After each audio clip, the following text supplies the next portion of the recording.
So today we're going to look at some of the stages you need to explore if you're going to successfully upgrade your IT systems.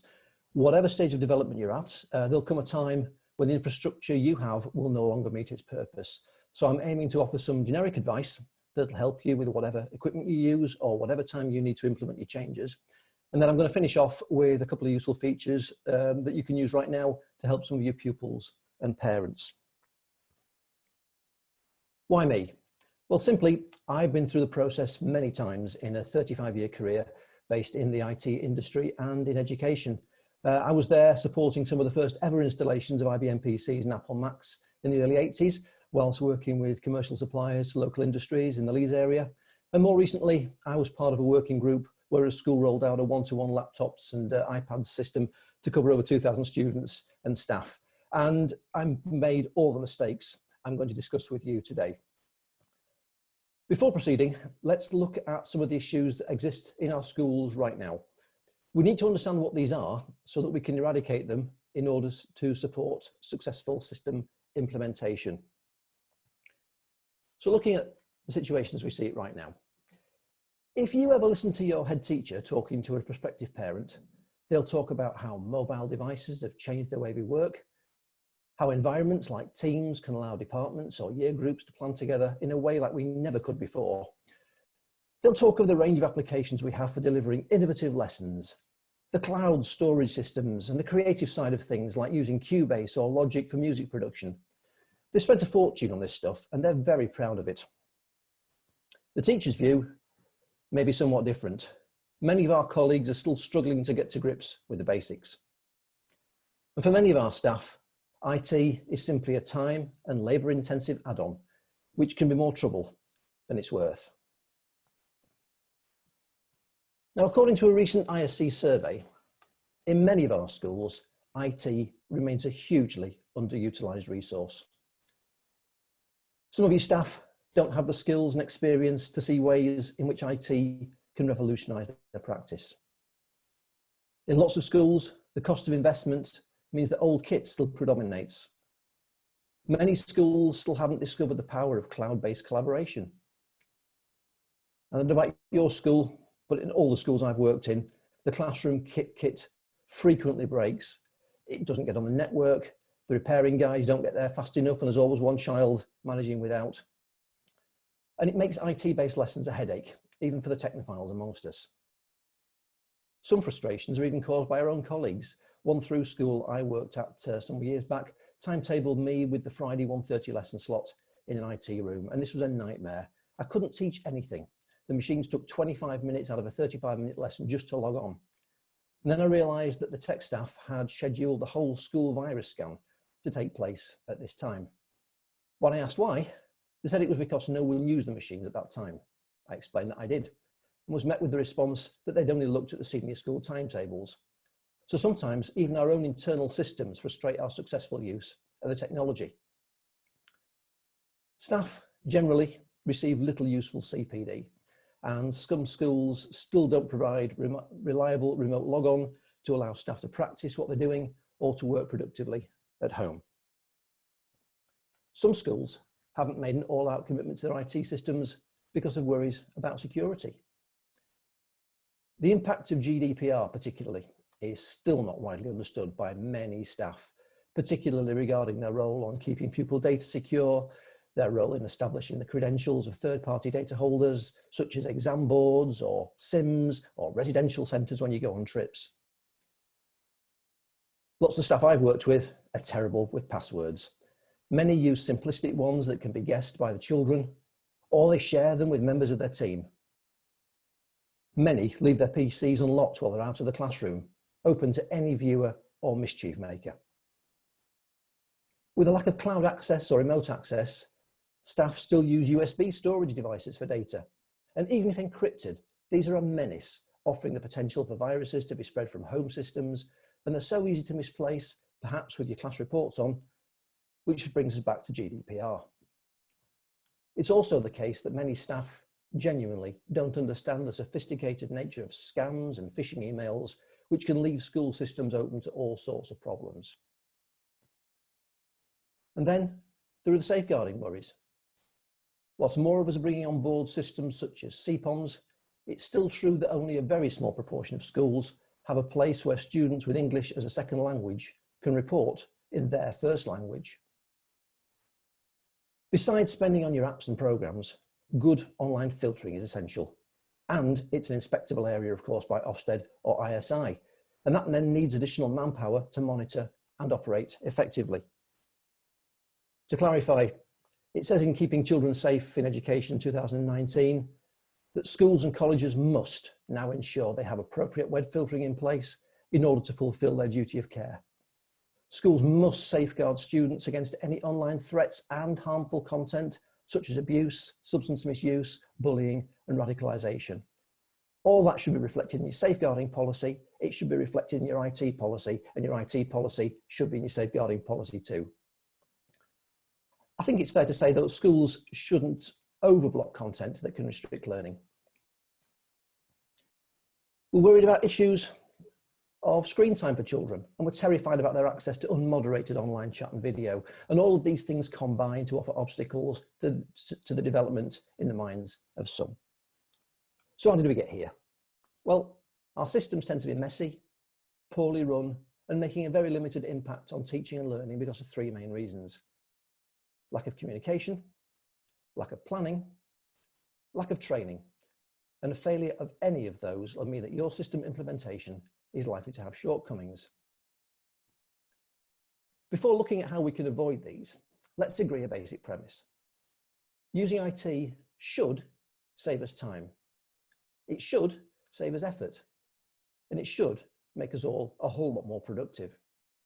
It should offer us the chance to look at ways of learning like we never could, flip learning, remote learning, and scenarios like Google Expeditions taking us into space, or flight simulator training, which allow us to do things like we never could in the real world.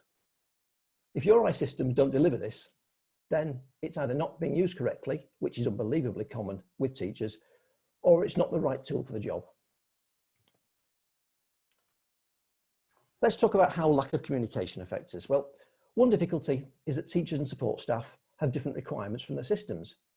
Teachers want something to engage their pupils, whilst tech support teams need anything on the system to be compatible, not too resource hungry, and relatively straightforward to support. And neither party is being unreasonable, but there's rarely discussion where the compromise can be reached. For a successful implementation, we need to cater for both points of view. And this contrast can be seen in implementation timeframes and can be frustrated by teachers who themselves have differing needs, which are rarely understood.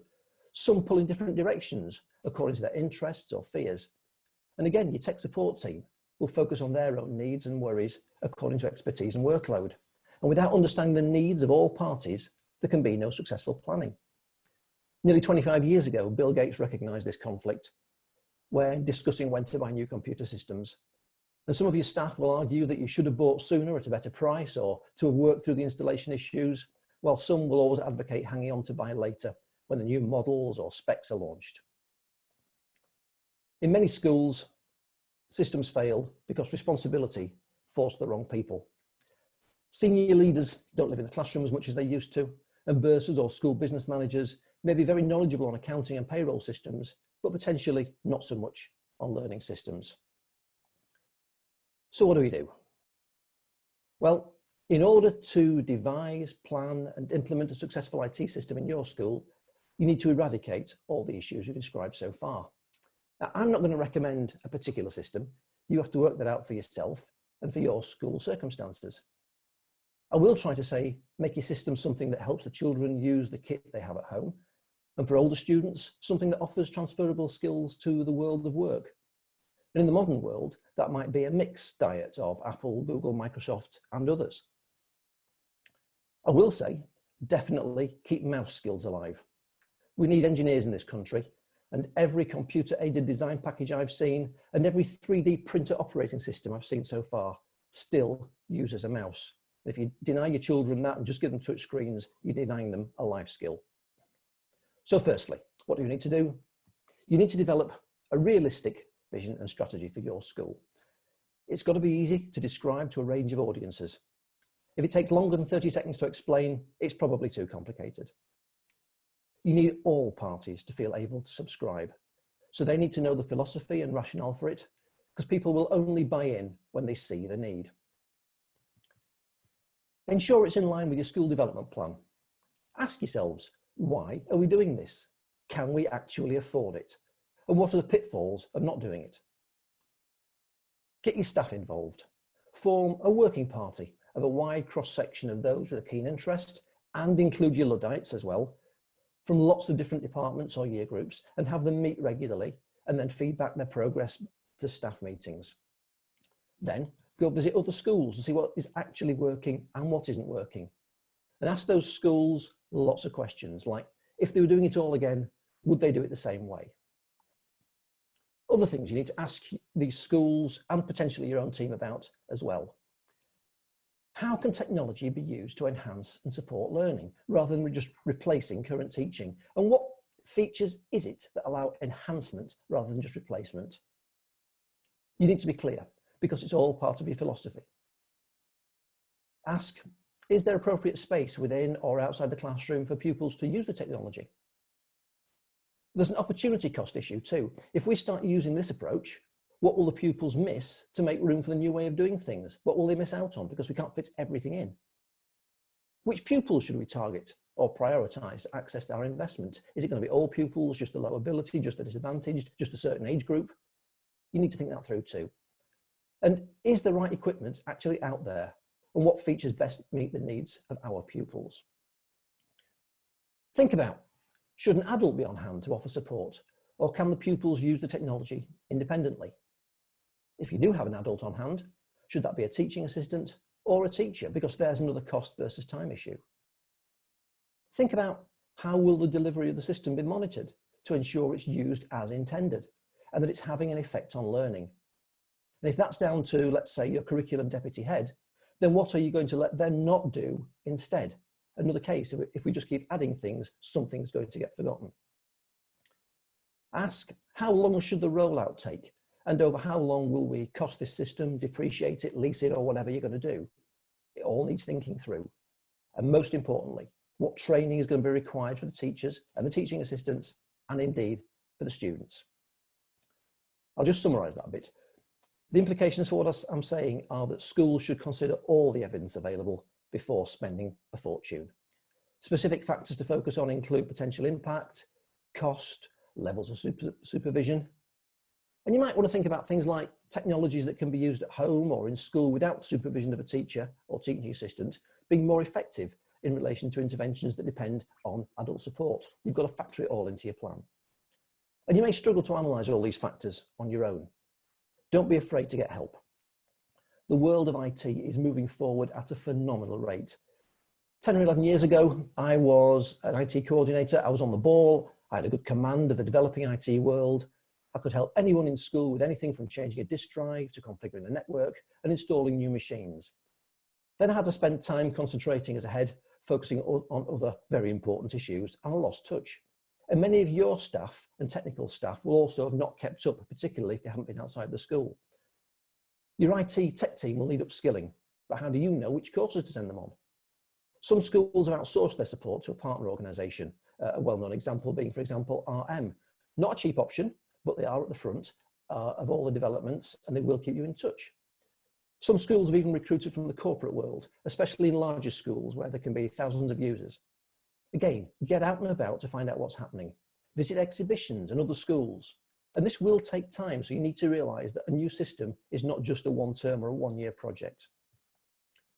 Train your teachers. If you want the children to receive outstanding learning, you have to have all the staff ready to be outstanding teachers and facilitators, and this means training. A common figure bandied about is using 20% of all your CPD budget on IT training for teachers. And if you think that's unreasonable, what's that saying about your faith in this project? This training needs to be accessible, not when staff have got deadlines approaching or when they need to leave 5 hours of cover work. Make it an inset day activity and break it into manageable bite-sized chunks, little, often, and a bit of fun. A bit of team building can be got out of this too. Survey your staff by observation and discussion to see what they can't do and don't know, so your training time can be best targeted. Don't survey by questionnaire, because the staff don't know what they don't know. For example, one school I saw had staff who were regularly using iPad apps to aid learning, but no one had shown them the iOS operating system, so they didn't know how to take screenshots, print, or use split screen. They didn't know that these facilities even existed, emphasizing the point they didn't know what they didn't know. Talk to your techies about infrastructure.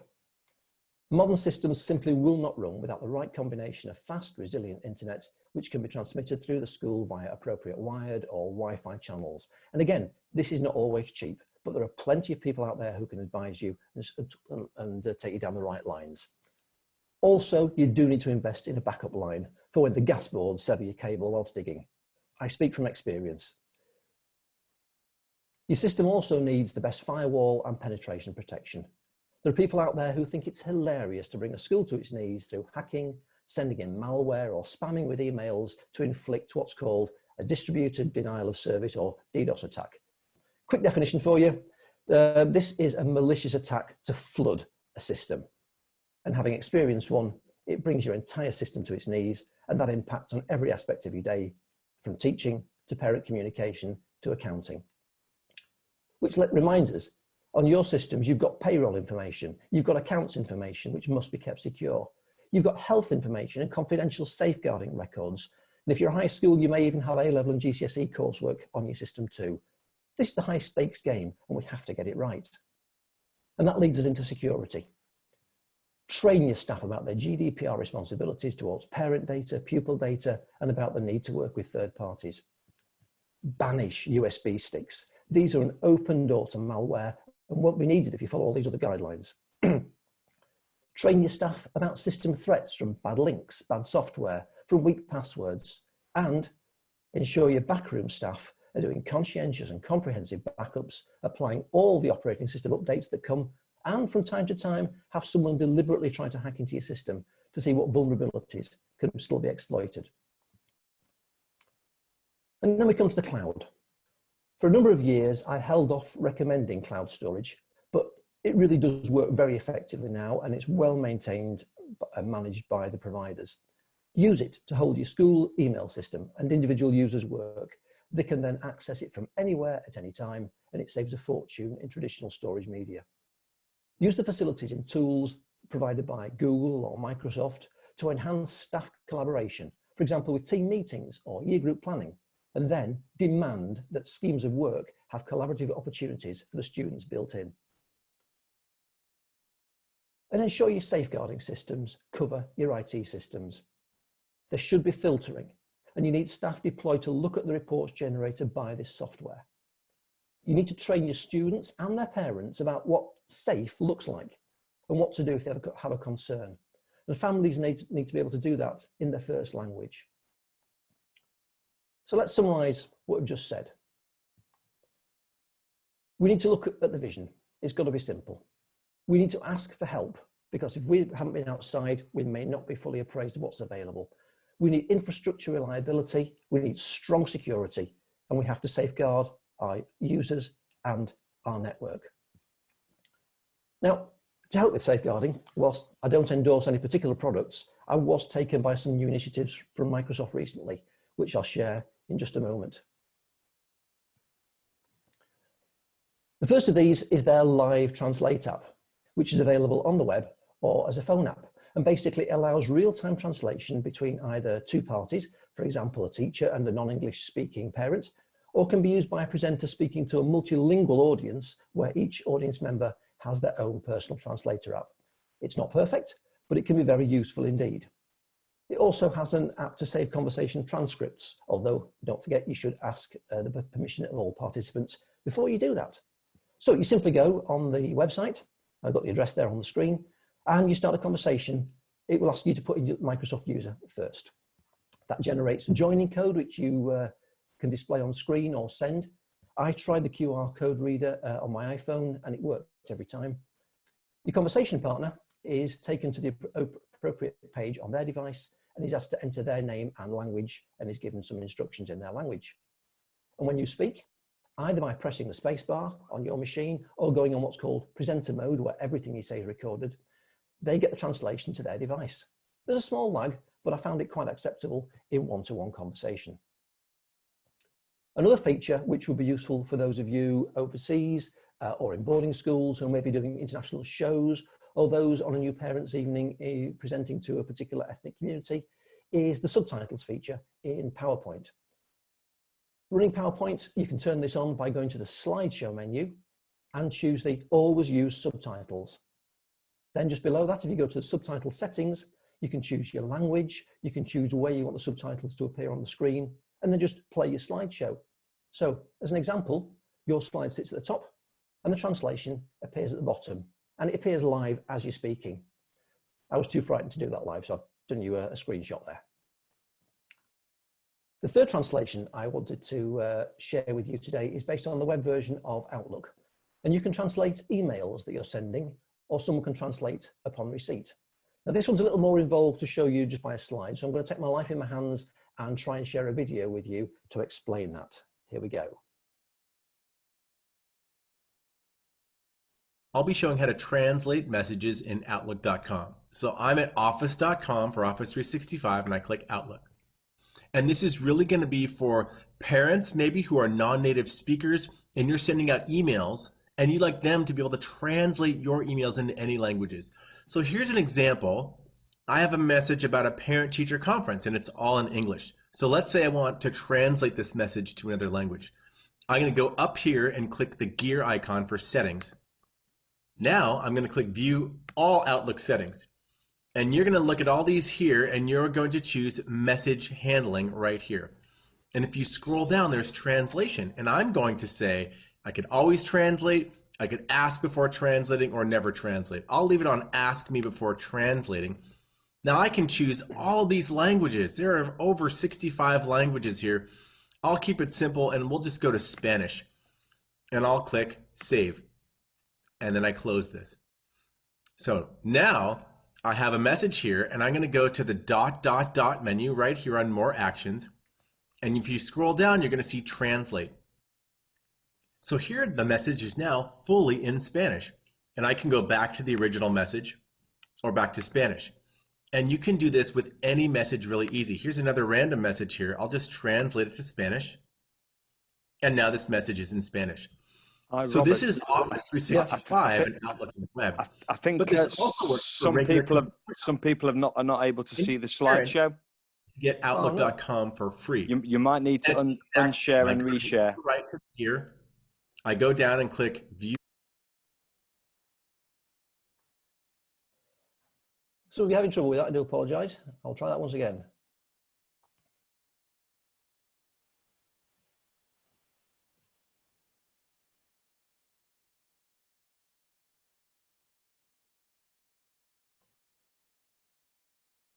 All Outlook settings.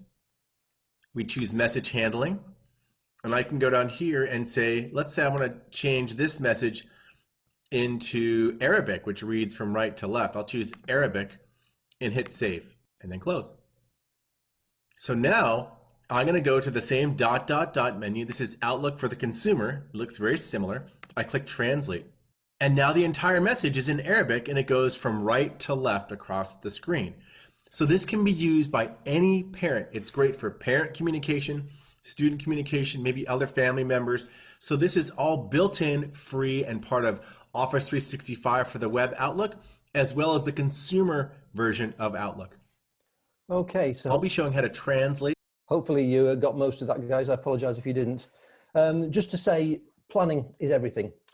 Rather like the Apollo moon expeditions, if you get the first bits right, the later stages are made so much more straightforward. So I hope that's been useful for you. If you've got any questions, you can get hold of me on any of the channels you can see there, hopefully on the screen. And with that, I'll hand you back to David, who's going to talk to us about our virtual staff room.